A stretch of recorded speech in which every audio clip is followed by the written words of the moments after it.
లతే coffee పట్రా. ఇది station కదా ఆర్డర్లు ఇస్తున్నావు. ఇది ఇల్లు. వెళ్ళి కాఫీ పట్ట. అది కాదే మొగుడి చేత ఇలా పనులు చేయించుకోవడం మహాపాపం. పాపం గీపంటే కబుర్లు చెప్తూ కూర్చున్నావా? లాఠీలు వేస్తుంది జాగ్రత్త. వెళ్ళి కాఫీ పట్ట. Get up. స్టేషన్ లో హెడ్ కదా అని నా మీద అథారిటీ చెలాయిస్తాడా? ఇంటికి వస్తే ఏం జరుగుతుందన్నది మర్చిపోయినట్టున్నాడు పాపం.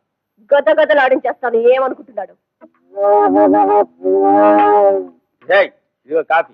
ఇదిగో ఇంట్లో వసాయని పిలిస్తే ఊరుకోను.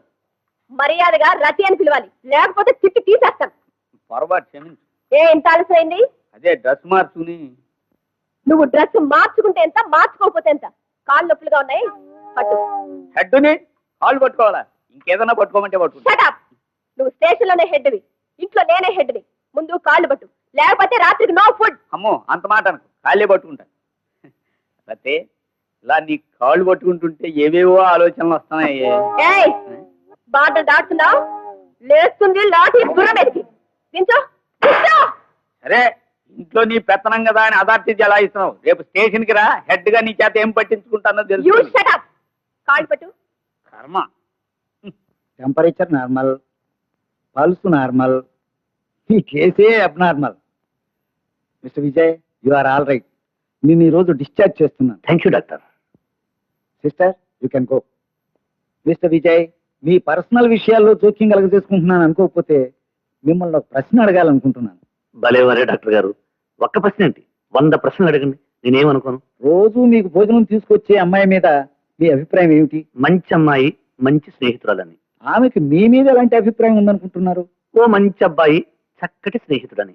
చూనాయనా, ఈడొచ్చిన ఆడపిల్ల నువ్వు మంచం పట్టావని తెలియగానే కాలుగాలిని పిల్లిలా కలవరపడిందంటేను, నీకోసం తన డ్యూటీకి సెలవు పెట్టి నీ మంచం పక్కనే మకాం పెట్టిందంటేను దాని అర్థం ఏమిటంట?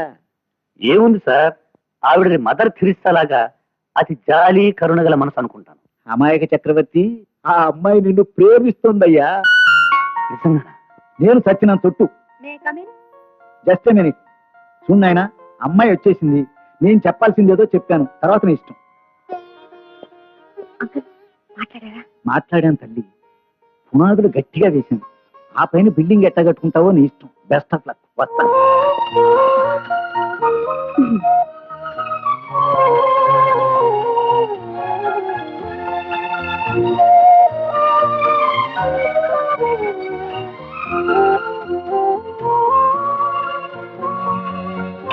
జ్యోతి, డాక్టర్ చెప్పింది నేను చెప్పాలనుకున్న మాటేనండి. నువ్వే చెప్పచ్చుగా. కొన్ని విషయాలు ఆడపిల్ల చెప్పలేదు, మగవాళ్ళే తెలుసుకోవాలి. సరే, నువ్వు తెలుసుకోవలసిన విషయం ఒకటి ఉంది. మన ఇద్దరం ఒకటే అవకాశం లేదు. విజయ్. అవును, నా జీవిత లక్ష్యం నెరవేరే వరకు నాకు ప్రేమ లేదు, పెళ్లి లేదు. మన ప్రేమ, మన పెళ్లి మీ లక్ష్యం కట్టు కావు. కట్టుకున్న భర్త కష్టం సుఖం పంచుకోవడం భార్య ధర్మం. అన్నిట్లోనూ భాగస్థురాలైనప్పుడు మీ లక్ష్యం సాధించడంలోనూ మీ గమ్యం చేరుకోవడంలోనూ భాగం పంచుకోవాలిగా. మీ చెల్లెలి జాడ తీసుకోవాలని మీరొక్కరే తాపత్రయపడుతున్నారు. పెళ్ళైతే మనిద్దరం కలిసి ప్రయత్నించవచ్చు. అదంటారా? ఆమెను వెతకడానికి ఆఫీసర్గా నీ పద్ధతి వేరుగా ఉంటుంది, అన్నగా నా పద్ధతి వేరుగా ఉంటుంది. ఇద్దరం కలిసి వెతకడం ఎలా కుదురుతుంది? ఒకరినొకరు అర్థం చేసుకున్న భార్యాభర్తల బంధానికి ఉద్యోగం, వృత్తి ఏవి అడ్డు కాదండి. మనసులు కలిసి జీవితాలు కలిశాక ఇద్దరి బాట ఒకటే అవుతుంది. జ్యోతి, మన పెళ్లి నా లక్ష్యానికి, నా ధ్యేయానికి అడ్డురాదంటే నాకే అభ్యంతరం లేదు. విజయ్. జ్యోతి, ఇద్దరి బాట ఒకటే అవుతుంది. జ్యోతి, మన పెళ్లి నా లక్ష్యానికి, నా ధ్యేయానికి అడ్డురాదంటే నాకే అభ్యంతరం లేదు. విజయ్. జ్యోతి.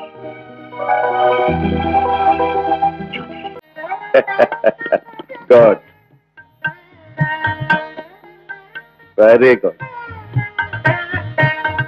అమ్మా జ్యోతి, నీ సెలక్షన్ అద్భుతం. ఎంత